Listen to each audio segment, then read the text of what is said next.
I did some sledding recently and it got me thinking about winter sports. So let's learn some new vocabulary today as we learn English with news, watching a story about 3 weird winter sports. The sports are obscure, but the vocabulary isn't.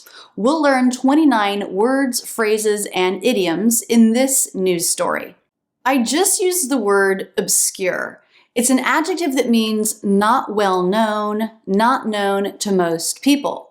These sports are obscure. If you're listing every sport you can think of, you might not even put these on your list. This is also a verb that means to try to hide something or make something hard to understand. They tried to obscure the truth about the scandal. Now let's check out this first part of the news clip. Hurtling along snow or ice on metal blades isn't insane enough? We'll check out these other weird winter sports. Hurtling. Hurtle is a verb that means to move rapidly or forcefully. An object might be hurtling through space. On a roller coaster, you're hurtling through the air. Hurtle and hurtling sound just like the word with a D. Hurtling, which we also associate with racing. A hurdle, spelled with a D, is this, and hurtling is the act of jumping over an obstacle. We have a related idiom here. When there are hurdles involved in a situation, that means there's some difficulty. For example, there were some hurdles involved in getting my son signed up for summer camp. Maybe I had to prove his age, that he'd gotten his vaccines, maybe I had to list any allergies and so on. Extra things to do. So hurtling with a D, jumping over something. Hurtling with a T, moving very, very fast. Hurtling along snow or ice on metal blades isn't insane enough? That isn't insane enough. This is a dramatic way to say that you think something is crazy, dangerous, or scary.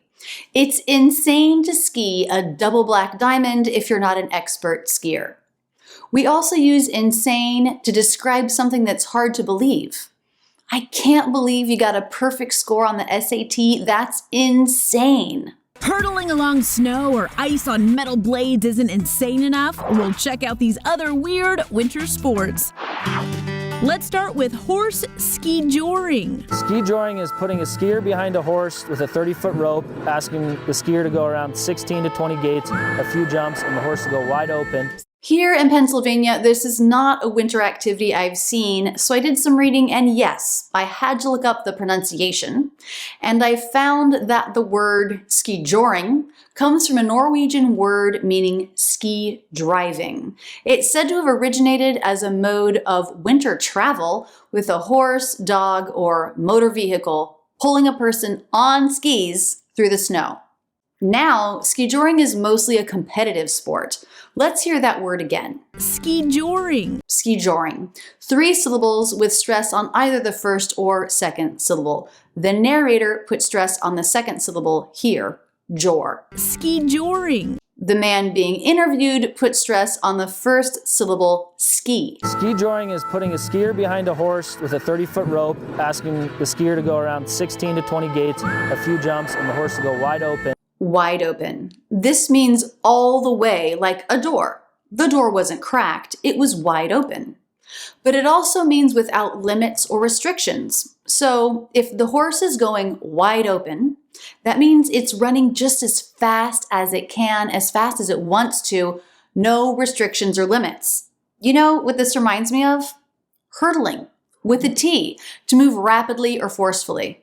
I don't know about you, but I do not want to be pulled by a horse when it's going wide open. Let me quickly take 5 seconds of thanks to shout out the people here on YouTube who support my channel through the membership. Thank you, thank you.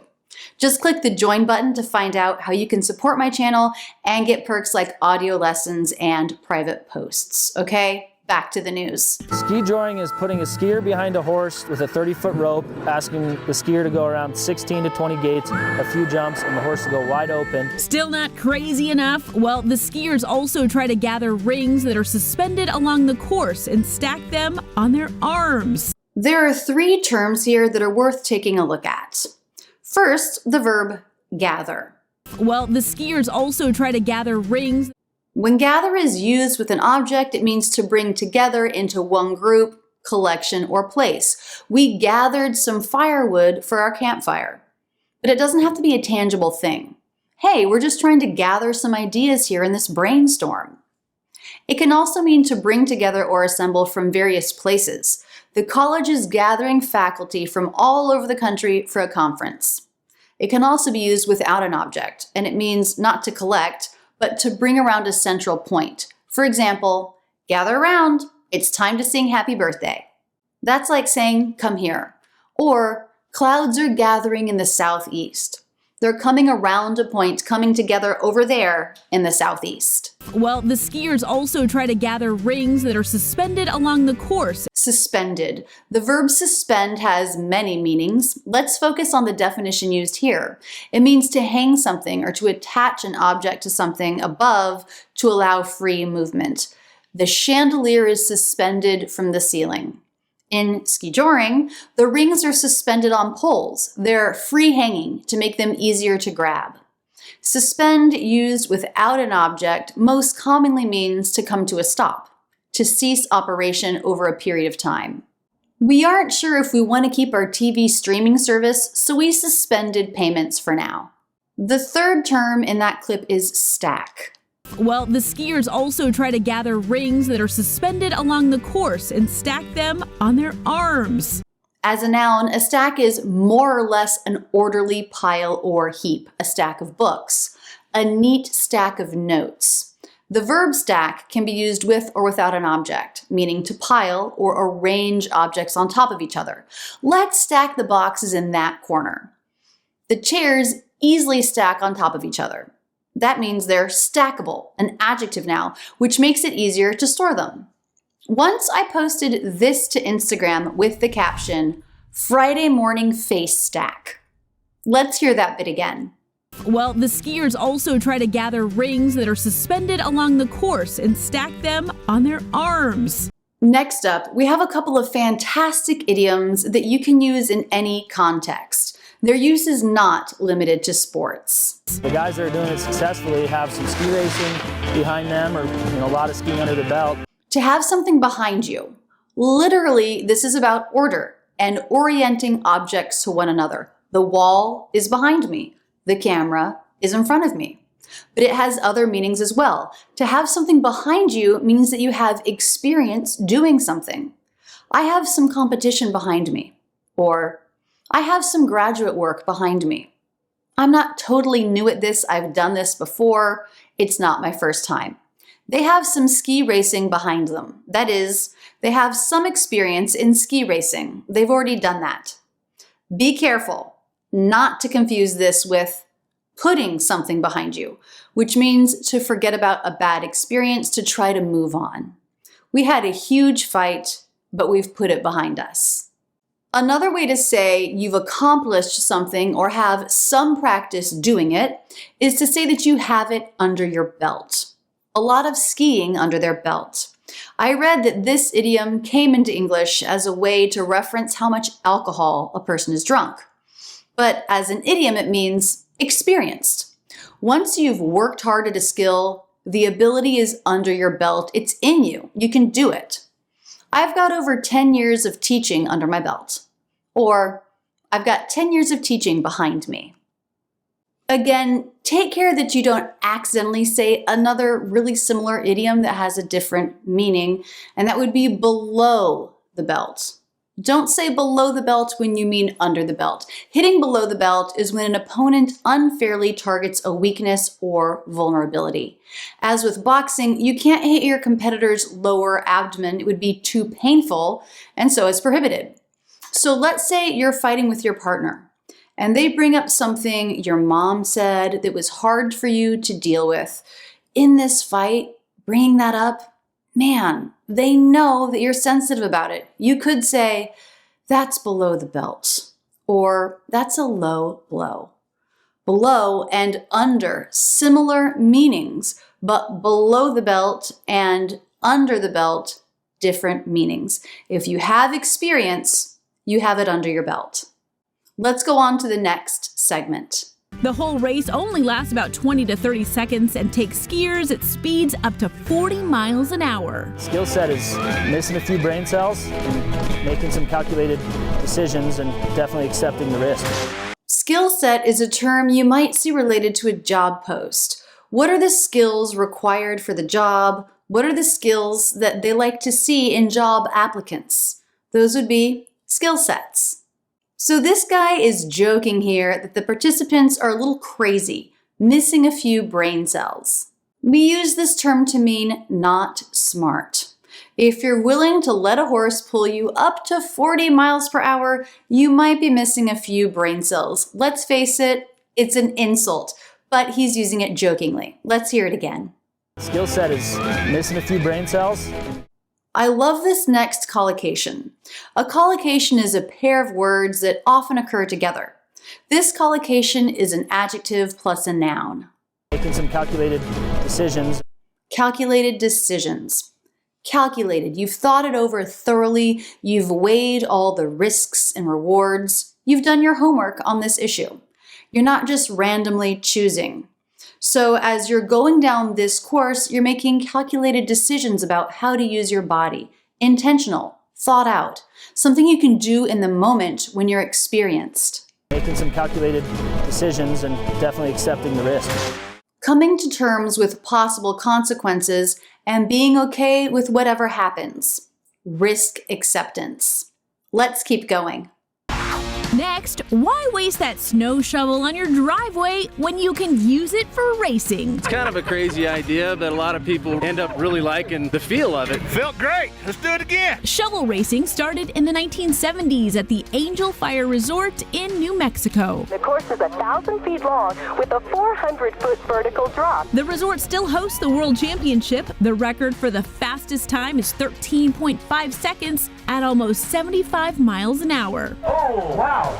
That set a record, I think, for heights of shovel. Did you catch what the racers are sitting on?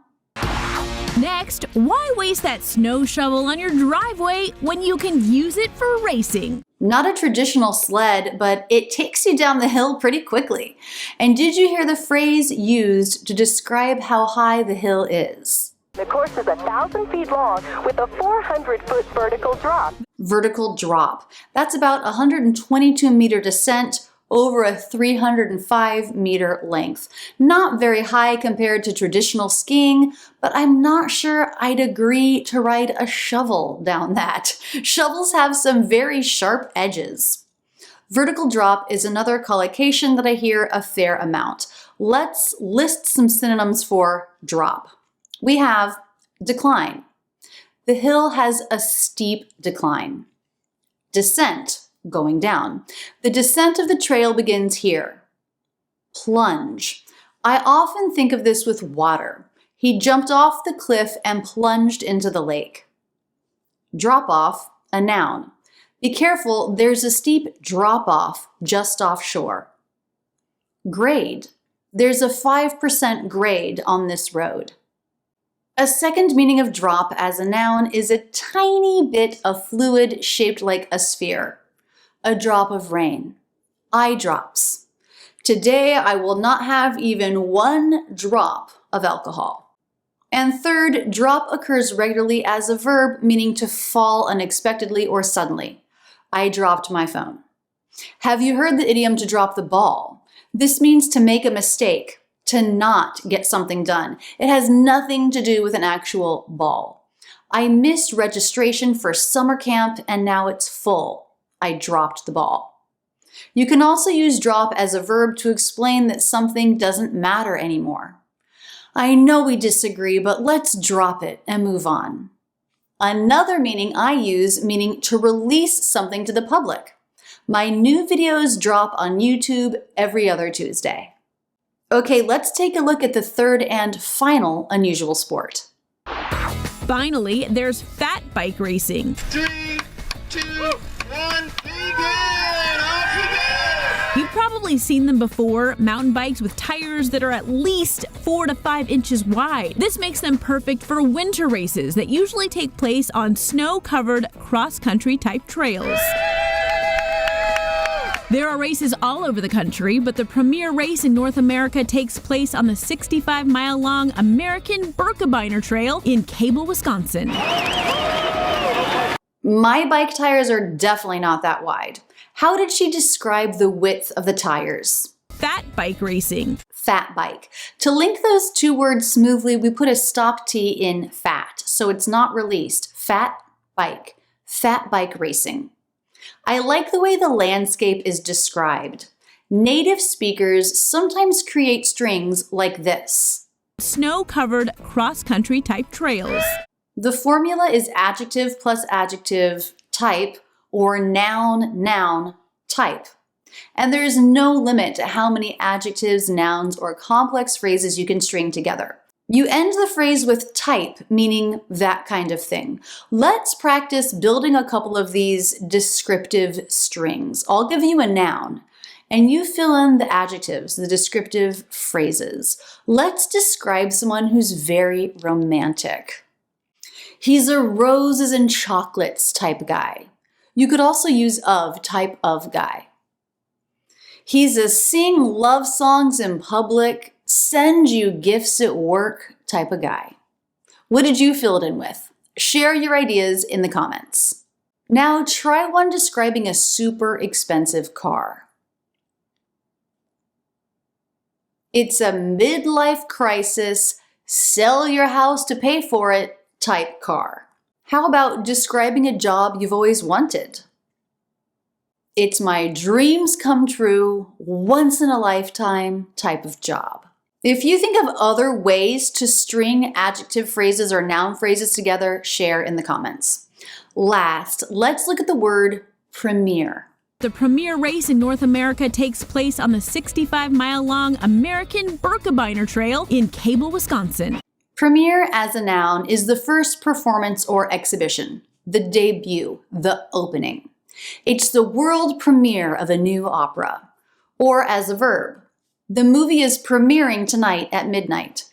And as an adjective, the premiere showing is tonight at midnight.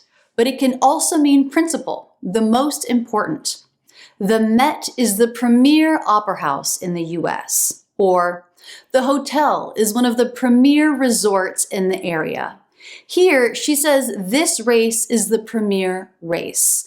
It's more important than the others. There are races all over the country, but the premier race in North America takes place on the 65-mile-long American Birkebeiner Trail in Cable, Wisconsin. Okay, great. We pulled out so many vocabulary words and idioms from these clips. Which words were new to you? Let me know in the comments below.